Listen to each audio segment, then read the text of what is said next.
जबलपुर जिले में जिस रफ्तार के साथ डुमना एयरपोर्ट पर इंफ्रास्ट्रक्चर को लेकर करोड़ों रुपए फूके जा रहे हैं, लेकिन जबलपुर से अन्य बड़े शहरों की कनेक्टिविटी के नाम पर एक भी फ्लाइट का ना उड़ना काफ़ी चिंता का विषय बना हुआ है।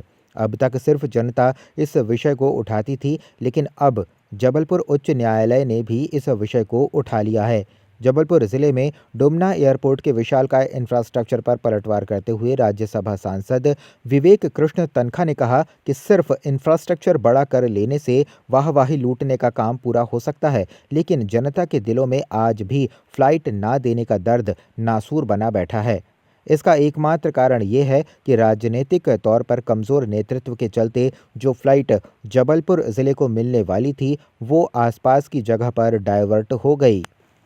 ये चिंता की बात है, क्योंकि आप इतना बड़ा इंफ्रास्ट्रक्चर खड़ा कर देते हो और कमेंसुरेट फ्लाइट्स नहीं देते हो। जबलपुर एयरपोर्ट तो सूना हो गया है, हमारी जो कनेक्टिविटी बहुत कम हो गई है। और इसका एक बड़ा कारण ये है कि जो प्लेन्स ऑर्डर हुए हैं उनको आने में टाइम लगता है, और हमारी जो फ्लाइट्स थी वो, क्योंकि हम पॉलिटिकली वीक हैं जबलपुर, हमारी फ्लाइट्स को दूसरे एरियाज में डाइवर्ट कर दिया गया जो पॉलिटिकली स्ट्रांग है।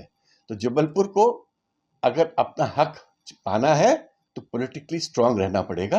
अगर पॉलिटिकली वीक रहोगे, इसी तरह लोग आपसे आपका हक छीनते रहेंगे।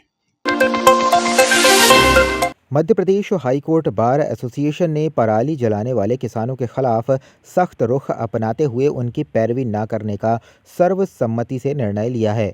बार अध्यक्ष धन्य कुमार जैन ने बताया कि किसानों को पराली के सही उपयोग से मिट्टी की उर्वरता बढ़ाने और पर्यावरण संरक्षण के उपाय समझाए जाएंगे।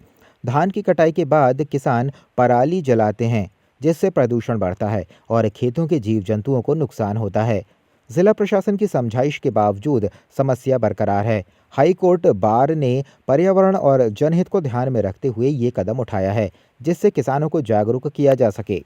पराली जलाने को लेकर अभी हमारे अधिवक्ता संघ और तमाम देश देख रहा है कि पूरे देश में पराली जलाने के कारण प्रदूषण इतना तीव्र हो गया है कि लोगों का घर से निकलना दूभर हो गया है। दिल्ली में तो कोई बाहरी वाहनों का प्रवेश निषेध हो गया। घर से दफ्तरों में छुट्टियां, स्कूल की छुट्टियां, घर से दफ्तरों का काम करिए, लोग बाहर नहीं निकल पा रहे। जो पंजाब हरियाणा के प्रदेश थे जहां पर पराली जलाने की बहुत अधिक घटनाएं हुआ करती थी, वहां आजकल घटनाएं कम हो रही हैं। और हमारे यहाँ मध्य प्रदेश में जहाँ की पराली जलाने की कोई घटना थी, यहाँ पर कई गुनी बढ़ गई हैं। तो आज की तारीख में अपन बाहर निकलो तो हर जगह केस में किसान सबसे सीधा उपाय देखता है कि खेत में आग लगा दो।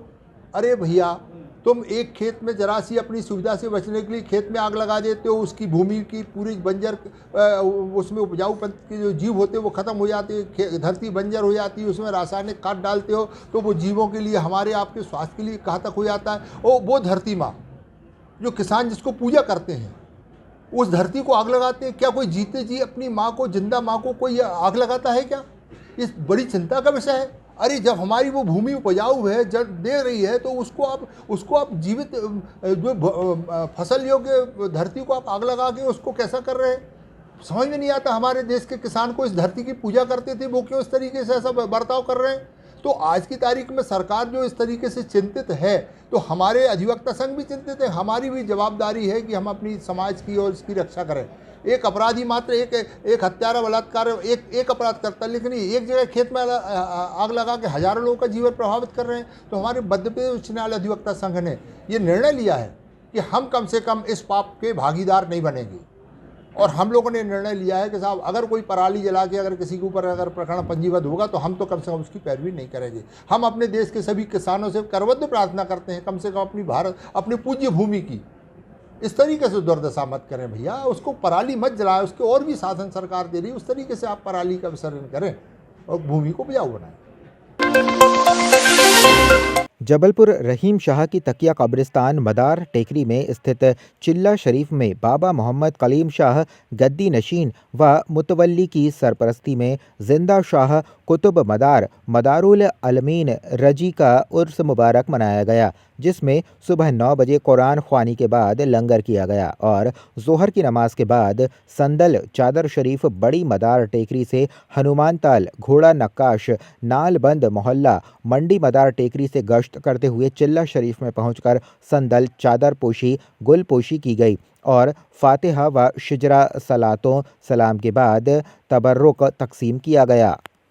हज़रत सैयद बदिउद्दीन अहमद कुतुब मदार जिंदा साहब मदार मदारुल आलमीन रज़ियल्लाहु ताला अन्हु का आप जबलपुर सन 670 हिजरी मुताबिक 1249 में जबलपुर तशरीफ़ लाए और जब से हमारे बुजुर्ग आपने हज़रत काजी सैयद मदर किल्ला रहमतुल्लाह अलैह को यहाँ छोड़ के आप दीन की तबलीग के लिए यहाँ से पनागर पाटन और इंद्राना दमो उस तरफ आप तबलीग हज़रत मदर किल्ला से रहमतुल्लाह अलैह को छोड़ के आप तबलीग के लिए यहाँ छोड़ के आप निकल पड़े तो सारी दुनिया में आपके चिल्ले हैं उनका उर्स मनाया जा रहा है। तो मतलब यहाँ पे जो चिल्ला शरीफ है मदर किल्ला से रहमतुल्लाह अलैह के जितने भी खुलफा हुए तो 22वें खुलफा हैं हम यहाँ पे बड़ी माँ टेकी तकिया कब्रस्तान रहीम साहब की तकिया कब्रस्तान में। तो ये चादर आज उर्स जो मनाया गया सुबह कुरान खानी हुई उसके बाद लंगर चला, लंगर के बाद आज चादर शरीफ है। तो चादर शरीफ हमारे छोटे भाई के यहाँ से छोटे मिस्त्री साहब हैं इनके यहाँ से हम लोग सब इकट्ठा होकर बड़ी माटी कब्रस्तान से इकट्ठा होकर के बड़ी माटी टेकी जाती है। वहाँ शकील पेंटर की साहब की चादर है, फिर वहाँ से अयूब भाई की चादर है और बली उम्मद सहनाई वाले रज्जब चाचा इनकी चादरें इकट्ठा होते हुए फिर हम लोग भाई मोहल्ला पहुँचते हैं, हनुमान ताल घोड़ा नकाश झड़गड़ मोहल्ला। फिर वहाँ से अपने जो मोहरिया आज़ाद नगर मोहरिया और कुटी वहाँ से है नहीं भाई इसरार भाई बाबू सलाम भाई रईस पेंटर साहब फिर बहराबाद में जो है तो वहाँ से चादरें उठती हैं गोश भाई मरहूम साहब डंडे साहब हाजी मजरून साहब पचकुंजा में और ये अपने शेरू साहब पेंटर उनके साहबजादे हैं वो रज्जब भाई मुबारक भाई और हमारे समझो मुख्तार भाई ये पूरे मतलब बहुत सी बेशुमार चादरें इकट्ठा होते हुए पहुँच मतलब अपने ढरगढ़ मोहल्ला से चले नारमा मोहल्ला से बरिया तले श्याम सिंह का धड़ा होती है मंडी मना टेकरी सीधा चिल्ला शरीफ पर पहुँचती है। वहाँ पे गुलपोशी होती है, चादर पेश की जाती है, उसके बाद नज़र नियाज होती है, सिरा पढ़ा जाता है, सलातो सलाम पढ़ा जाता है, उसके बाद तबरुक तस्लीम किया जाता है। जबलपुर के पनागर थाना क्षेत्रांतर्गत ग्राम मनियारी कला में विजय प्रधान नामक व्यक्ति द्वारा फांसी लगाकर आत्महत्या कर ली गई। इसकी सूचना पर पहुंची पुलिस ने जब मामले की छानबीन की तो पता चला कि मृतक की पत्नी ललिता प्रधान द्वारा अपने प्रेमी राकेश बर्मन के साथ मिलकर लगातार मृतक विजय प्रधान को मानसिक रूप से प्रताड़ित किया जा रहा था। वहीं अन्य जानकारी में कुछ ऐसे वीडियोस भी प्राप्त हुए हैं जिनमें मृतक की पत्नी द्वारा अपने प्रेमी के साथ मिलकर मृतक के साथ मारपीट की जा रही है। मेरा नाम शबनम प्रधान है, मैं मनियारी कला से हूँ। मेरे मामा ने आत्महत्या नहीं की थी। मेरे मामा को मेरी मामी और उसके बॉयफ्रेंड राकेश बर्मन ने उनको फांसी लगाकर मारा है और उन्होंने सबूत मिटाने की बहुत कोशिश की थी।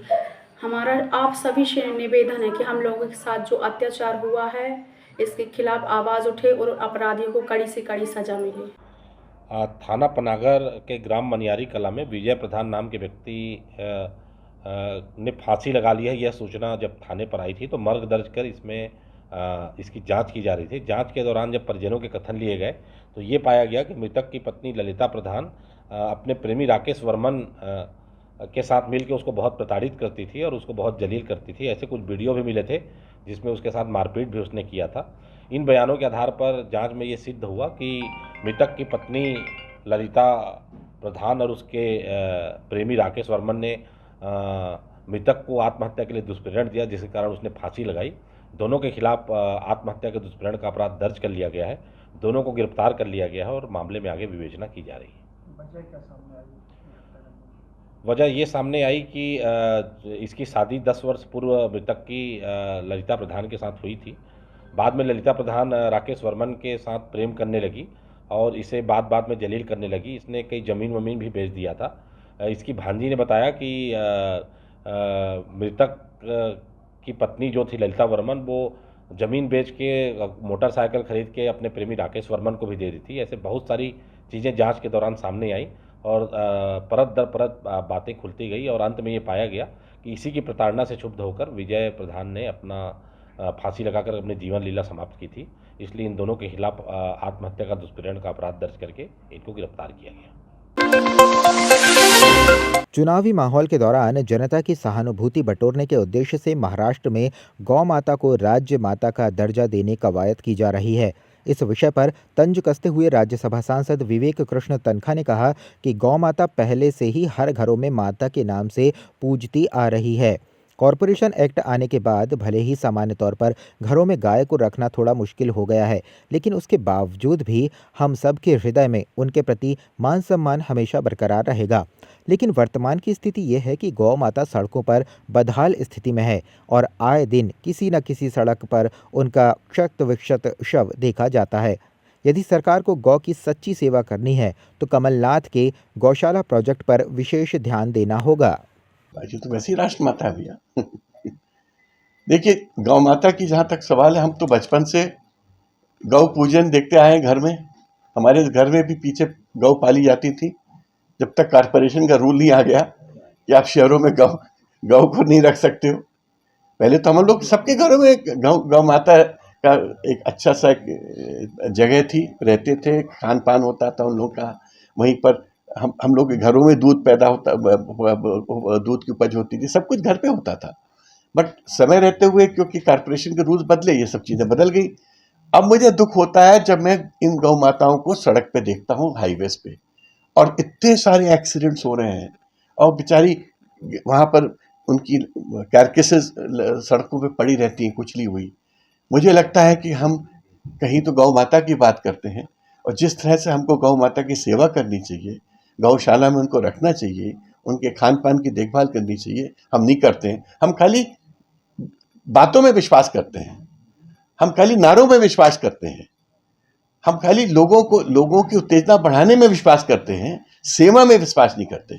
अगर आप सेवा में विश्वास करते हो तो जितनी सड़क में जो गौ माता बेचारी रात को रहती हैं, जिनके एक्सीडेंट्स में बेचारों की डेथ हो जाती है, उन सबको आप अच्छी जगह रखिए, उनके खान पान, उनकी देखभाल करिए। जिस तरह से कमलनाथ सरकार ने गौशाला का प्रोग्राम बनाया था, उस प्रोग्राम को आगे बढ़ाइए।